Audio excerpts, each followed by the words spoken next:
In the last lecture, we have seen what is memory hierarchy, and also we have discussed about cache and the functions of operating system, and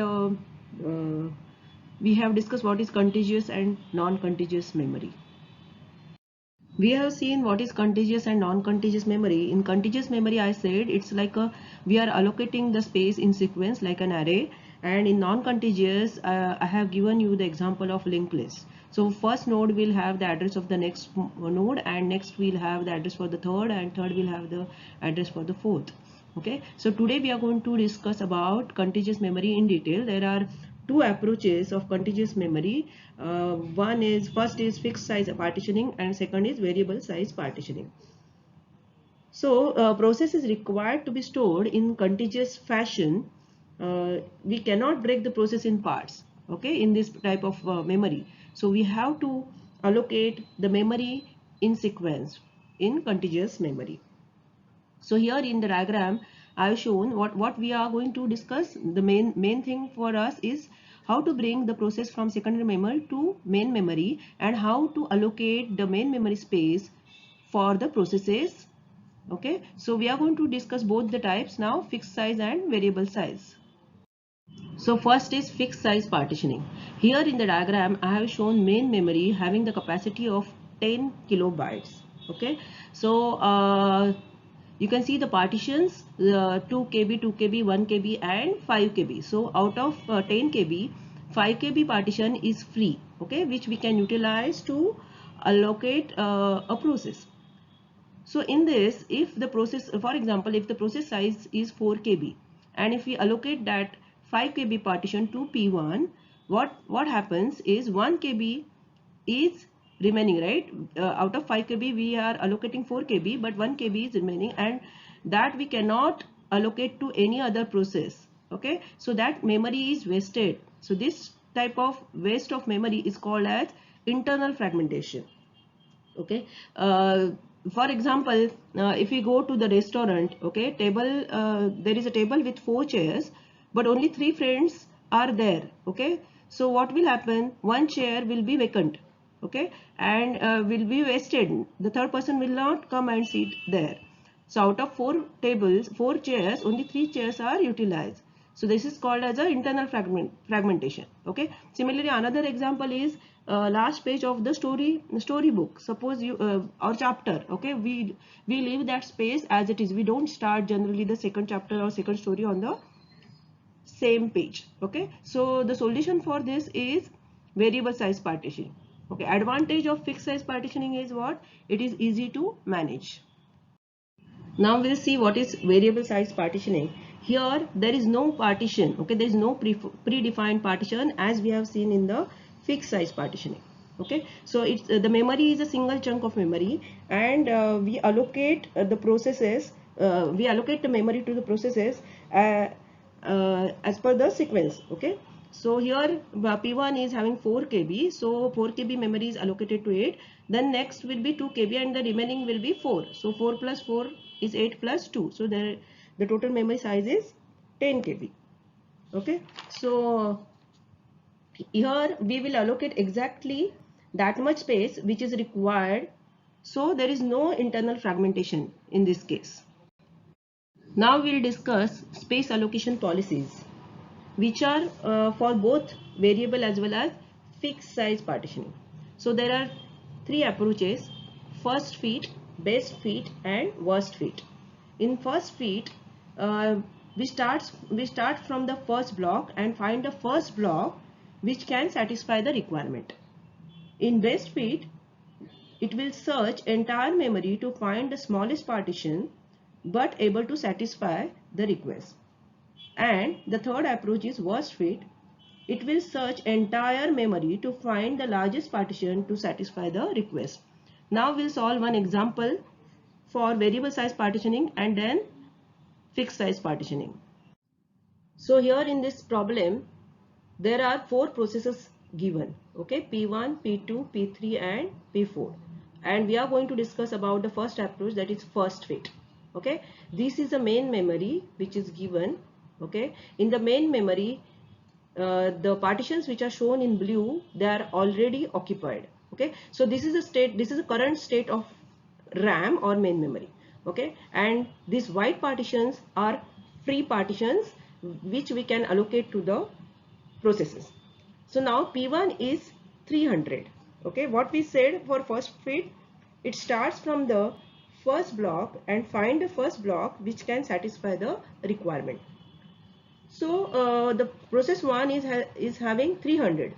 First block is occupied. Second is not occupied, but the size of the second is 150. So we cannot allocate to P1. The third block is 300 which is occupied. We cannot allocate. The fourth block is 350. So this is the first block which is available and which can satisfy the requirement of P1. So we will give this, we will allocate the fourth block to P1. Okay, so this will be P1, this partition. So out of 350, 300 is given to P1 and how much is remaining? 50 is remaining, right? Now next is P2. Okay, again we will start from first block. First block I cannot allocate. The second is having 150, then 150. So what we say is first block and which can satisfy the requirement. So I can allocate the first block to P2. First, no, not first block, second block. Okay, so P2 is having 25 which is allocated now here. This is 25, this is P2. Okay, so how much is remaining? 150 minus 25, so this is 125 is remaining. Okay, now so this will be as it is. This is P1 now. Okay, and this is vacant 50. Now third process is 125. So we'll start scanning RAM. How much we required? 125. So this is P2, and the next partition we will allocate to P3. Okay, so P3 is 125, P2 is 25, and this will be as it is P1. Okay, now fourth process is, the requirement for fourth process is 50. Again we'll start scanning. This is already given to P2, this is also given to P3, this is given to P1, and how much is remaining? Remaining is 50. So can I allocate P4 here? Can I allocate P4? So I can allocate P4 here 50, right? So this will be P4. So this is how first fit will work. Okay, now we'll see how the best fit works. Again we are taking the same example with P1, P2, P3, P4, and this is main memory. What I told you, how best fit works, it will search the entire memory to find the smallest partition, but it should be able to satisfy the request. So P1 requires 300.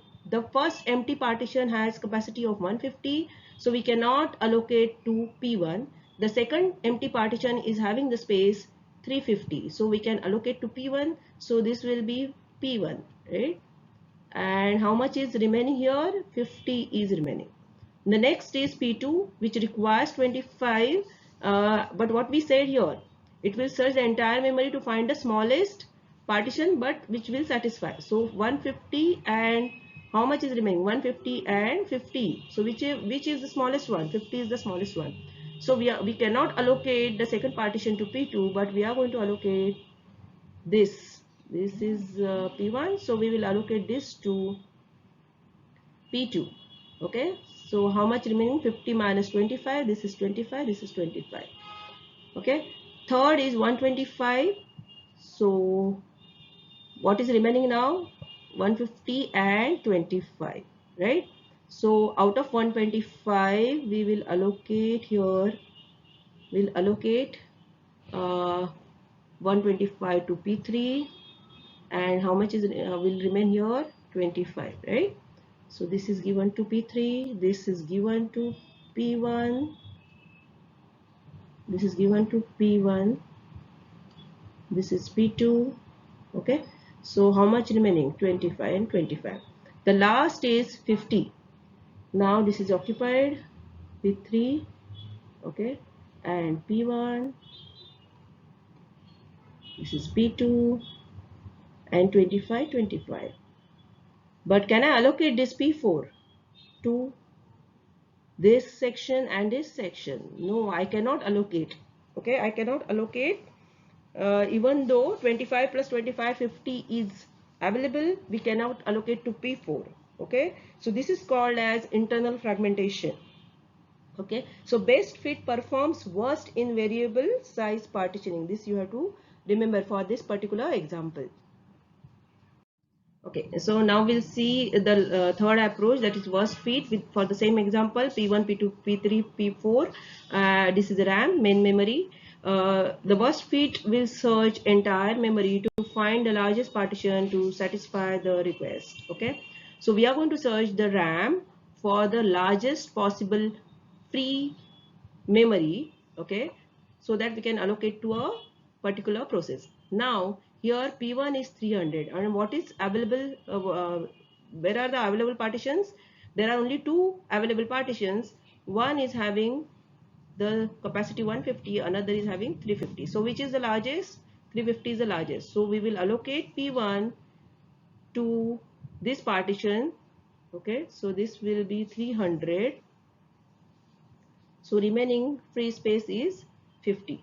Okay, now the next P2 is 25. What is available now? 150 and 50. Okay, so which is the largest available? 150 is largest available, so we will allocate here 25 to P2. So this is 25, remaining free is 125. This was given to P1 having 300. Okay, so what is remaining? 50. So now what is available now? 120, 125 and 50. So next process is 125. So which is the maximum available now? 125 and 50. 125 is the largest available, so we will allocate this 125 to P3. Okay, so this was given to P2, this was P3, this is P3. Okay, this was given to P1. Okay, and now what is available? Only 50 is remaining. Okay, so the fourth process requires 50. So can we allocate here? Yes, we can allocate this P4. Okay, 50. So this was given to P1, this is to P2, and this is to P3. Okay, so worst fit will generally performs best as the leftover space will be more, and there is a good chance that leftover space will be used again in case of variable size partitioning. Okay, now we'll see fixed size partitioning. Again, here we are going to discuss all the three approaches: first fit, best fit and worst fit. Here I have taken one example with 4 processes, and this is a RAM. All the partitions of RAMs are vacant and are available. So here first we'll see what is first fit, how it works. So you know now in first fit it starts from the first block and find the first block which can satisfy the requirement. Okay, so process P1 requires 357. So which block is satisfying that requirement? Can I allocate to 200? No. Can I allocate to second block? Yes. So the second block I will allocate to P1. So how much is remaining now? How much is the free space? This is 43, because 400 minus 357 becomes 43. Okay, so available space is 43 for the second partition. Now next is P2, 210. So first available block is 200. So can I allocate? No, because P2 requirement is more than 200. Can I allocate 43? No. Can I allocate 600? Yes, I can allocate 600. So I will allocate 600 to this P2. So this is P2 having 210. So remaining is 390, which is free space. Okay, this was already given to P1. This is available 43. Okay, now next is P3 468. Again we'll start scanning from the first block. First block I cannot allocate, it's 200. second free space available is 43, the third is 390, the fourth is 500.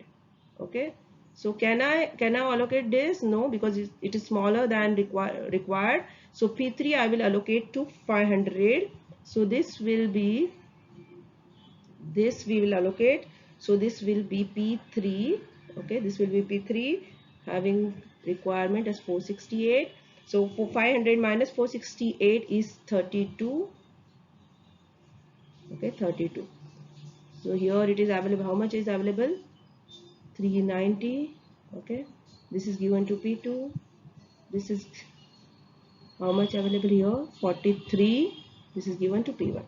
Okay, so the empty space is how much? This 200 is empty. This 43, 390, 32, and 300 and 250. Okay, so next is what? Next is P4, which requires 490.